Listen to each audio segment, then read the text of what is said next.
चलो आज हम लोग कल हम लोगों ने क्या पढ़ा था? कल हम लोगों ने पढ़ा था कंजली के बारे में पढ़ा था। ठीक, कंजली क्या थी? धातु भी गंध का आदेश निद्रव मदितो रसा सुलक्षण कंजले अभ्यासो कंजली इति विधि थी। देखिए कंजली जो है बहुत इंपॉर्टेंट टॉपिक है, इसकी जो डेफिनेशन है आपको याद करनी होगी। ठीक है, मैं बहुत कम श्लोक आपको याद करने, ठीक है, बहुत कम डेफिनेशन आपको याद करने के लिए कहूंगा, लेकिन ये जो कंजली की डेफिनेशन है ये आपको याद करनी होगी। ये वाला जो श्लोक है ये वाला आपको याद करना होगा। ठीक है, मुश्किल से 20 श्लोक होंगे टोटल इस शास्त्र में जो आपको याद करने के लिए कहूंगा, वो आपको याद करने होंगे। ठीक है, ठीक है, वो आपको याद करने पड़ेंगे। ठीक, कंजली बनाई कैसे जाती है? शुद्ध पारद और शुद्ध गंधक को लेकर, ठीक है, कोई बिना द्रव डाले किसी यंत्र में लेकर मर्दन करते हैं जब तक वो काले वर्ण का हो जाए तो उसे कंजली कहते हैं। फिर कंजली की परीक्षा आपको सिखाई थी, रेखा अपरोक्तम बताया था, चमकीले कर्ण नहीं दिखाना चाहिए और काजल के समान काला होना चाहिए, इसके बारे में हम लोगों ने बताया था। ठीक है, लवड़ आज हम लोग पढ़ते हैं। आज हम लोग क्या पढ़ेंगे? आज से टॉपिक शुरू करते हैं हमारा शोधन। ठीक है, आज लोग शुरू करने वाले शोधन। तो शोधन की परिभाषा अगर आप चाहें तो शोधन की परिभाषा अगर आप चाहें, क्योंकि कई जगह पर शोधन की परिभाषा अगर आप लिखेंगे, क्योंकि कई जगह पर शोधन लिखा हुआ है, तो आप परिभाषा लिखेंगे तो ठीक रहेगा। ठीक है, इसकी भी डेफिनेशन आप याद करें। क्या है? उदिष्टे औषधे सार्धम क्रियते पेषाण आदिकम मल विच्छते यत्तु शोधनम तदि उच्यते। यानी कि क्या है? उदिष्टे औषधे मतलब बताई गई औषधियों, सार्धनम मतलब के साथ, क्रियते पेषाण आदिकम, पेषाण आदि, पेषाण मतलब क्या होता है? कूटना, पीसना, छानना, पानी से धोना, ये सब पेषाण आदिकम। ठीक है, पेषाण मतलब सिर्फ होता है कूटना। ठीक है, आदि मतलब लगा दिया उनके साथ, जैसे पेषाण मतलब हो गया कूटना, धोना वगैरह हो गया। ठीक है, उसके बाद हो गया मल विच्छेदे यत्तु शोधनम तदि उच्यते। इनके द्वारा क्या हम लोग करते क्या है? मल का विच्छेदन करते हैं। ठीक है, मल को अलग करते हैं। ठीक है, उसे शोधन कहा जाता है। अब शोधन के हम लोगों ने प्रकार पढ़ेंगे। ठीक है, सामान्य शोधन सभी के लिए, मतलब सारी धातुओं के लिए हम लोग करेंगे सामान्य शोधन। विशेष शोधन स्पेसिफिक कुछ धातु होंगे उनके लिए हम लोग सिर्फ विशेष शोधन करेंगे। ठीक है, तो पहले सामान्य शोधन अप्लीकेबल टू ऑल धातु, मतलब सारी धातु के लिए। और सामान्य शोधन का अगर हम लोग श्लोक देखें, ये वाला श्लोक आप लोगों को चाहे तो याद कर सकते हैं, लेकिन नहीं तो इसकी हिंदी तो जरूर याद करें। इसकी हिंदी इंपॉर्टेंट है। इसकी क्या इंपॉर्टेंट है? इसकी हिंदी इंपॉर्टेंट है। इसकी जो हिंदी है वो इंपॉर्टेंट है। श्लोक अगर याद करना चाहें तो याद कर सकते हैं, अच्छी बात है। अगर याद कर लेते हैं, नहीं याद कर पाते तो कोई बात नहीं, एज सच इंपॉर्टेंट नहीं है। लेकिन शोधन का जो श्लोक है, शोधन की जो परिभाषा बता रहा है श्लोक, वो वाला श्लोक इंपॉर्टेंट है। ठीक है, सामान्य शोधन और विशेष शोधन का अगर आप चाहें तो श्लोक याद कर सकते हैं और चाहें तो छोड़ सकते हैं। ठीक है, तेले तरके गवा मूत्रे हरिनाल कुलत्थिचे क्रमाच निषेचत तृप्तम द्रवे द्रवे तु सप्तधा स्वर्ण आदि लोह पत्रणाम शुद्ध रेशा प्रशस्यते। मतलब क्या है?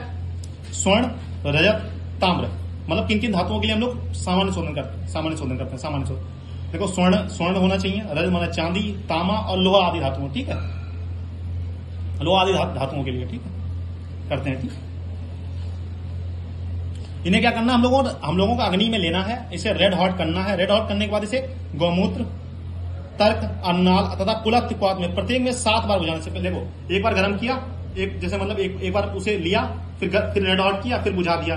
अगली बार क्या करना है आपको? जो नया, जैसे मान लो एक बार कुलत्थ में बुझा लिया, उसके बाद किसमें बुझा लिया? एक बार गौमूत्र में बुझा लिया, एक बार अर्नाल में बुझा लिया, ऐसे 7 बार बुझाना है। ठीक है, सब में 7-7 बार बुझाना है। ठीक है, उससे क्या होता है? ये सारी धातुएं शुद्ध हो जाती हैं। ये आपका सामान्य शोधन।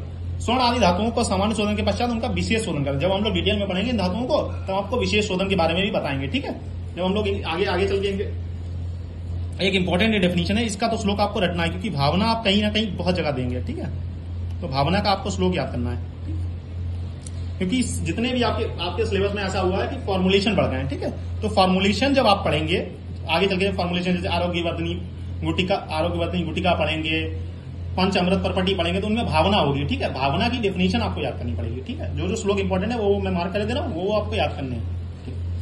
यत चूणत से ये क्या करें? ये चा का ताव हो जाएगा, तो कैसे लिखेंगे? आपको श्लोक याद करना है, क्योंकि जितने भी आपके सिलेबस में ऐसा हुआ है कि फॉर्मुलेशन बढ़ गए हैं। ठीक है, तो फॉर्मुलेशन जब आप पढ़ेंगे आगे चल के, फॉर्मुलेशन जैसे आरोग्यवर्धनी गुटिका पढ़ेंगे, पंच अमृत परपटी पढ़ेंगे, तो उनमें भावना होगी। ठीक है, भावना की डेफिनेशन आपको याद करनी पड़ेगी। ठीक है, जो श्लोक इंपॉर्टेंट है वो मैं मार्क कर दे रहा हूँ, वो आपको याद करने हैं। यत चूणत से ये क्या करें? ये चा का ताव हो जाएगा, तो कैसे लिखेंगे?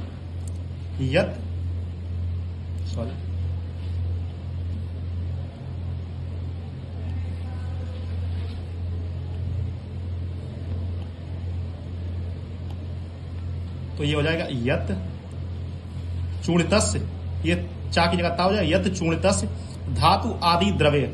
ये क्या हो जाएगा, इसे तोड़ेंगे तो क्या हो जाएगा, धातु आदि द्रव्य समपेश शोषणम भावना तन्मातम विगे भावना चा निरक्ते। मतलब क्या कहते हैं, देखो किसी द्रव्य आदि या अन्य द्रव्य, देखो किसी कोई धातु हमने ले ली या कोई अन्य द्रव्य ले लिया, ठीक है, उसे किसी द्रव्य के साथ, कजली में क्या कर रहे थे हम लोग, बिना द्रव्य के साथ कर रहे थे। देखो कजली और इसमें एक ही मेजर डिफरेंस है, क्या है, कजली में हम लोग, कजली में क्या करते हैं, कजली में बिना द्रव्य डाले, मतलब लिक्विड कोई नहीं डालते, लेकिन इसमें क्या करते हैं, किसी धातु का चूर्ण लेते हैं, उसमें लिक्विड डालते हैं। लिक्विड में हम लोग अधिकतर प्रेफर करते क्या करते हैं, कांजी, ठीक है, कांजी को प्रेफर करते हैं, कांजी डालते हैं, ठीक है। देखो किसी भी धातु या अन्य द्रव्य जैसे शुद्ध अबरक गैरिक आदि का चूर्ण किसी द्रव्य जैसे दुग्ध स्वरस क्वाथ आदि में डालकर द्रव्य के सूखने तक मर्दन करने की प्रक्रिया को भावना कहते हैं। उसमें भी देखो सुखा रहे थे, उसमें भी कजली और इसमें सिर्फ एक ही फर्क है कि कजली में द्रव्य नहीं डालते हैं, इसमें द्रव्य डालते हैं। तो कुछ बच्चे, अगर आपको याद नहीं होता है, भावना और कजली में कंफ्यूजन होता है, तो सिर्फ इतना याद करिए कि उसमें लिक्विड मीडियम नहीं डालते हैं और इसमें लिक्विड मीडियम डालते हैं, ठीक है। ये आप लोगों को याद करना है, ठीक है।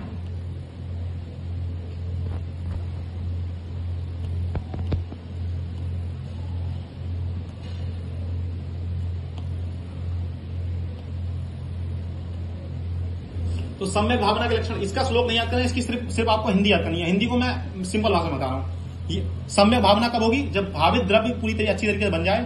अच्छी तरीके से बनने के बाद क्या होना है, उसकी गोली जब बनाई जाए, जैसे कोई भी अगर आप मतलब फॉर्मुलेशन करेंगे तो उसकी गोली को रूप में देते हैं। आयुर्वेद में तुमने देखा होगा गोल गोल गोलियां देते हैं, मतलब जो वैद्य लोग होते हैं, तो उसकी अच्छी प्रकार से गोली बननी चाहिए और उंगलियों में दबाने पर चिपटा हो जाए, मतलब उतना मतलब खर ना हो, मतलब बहुत ज्यादा कड़ा ना हो। कड़ा होगा तो डाइजेस्ट होने में प्रॉब्लम होगा, मतलब पेट में जाएगा तो प्रॉब्लम करेगा, ठीक है। तो कैसे होना चाहिए, अगर आप दबाएं तो आसानी से दब जाए, ठीक है। एवं स्पर्श में मृदु, मृदु मतलब होता है कोमल, कोमल मतलब सॉफ्ट होना चाहिए, ठीक है। मृदु का मतलब होता है सॉफ्ट, क्या होता है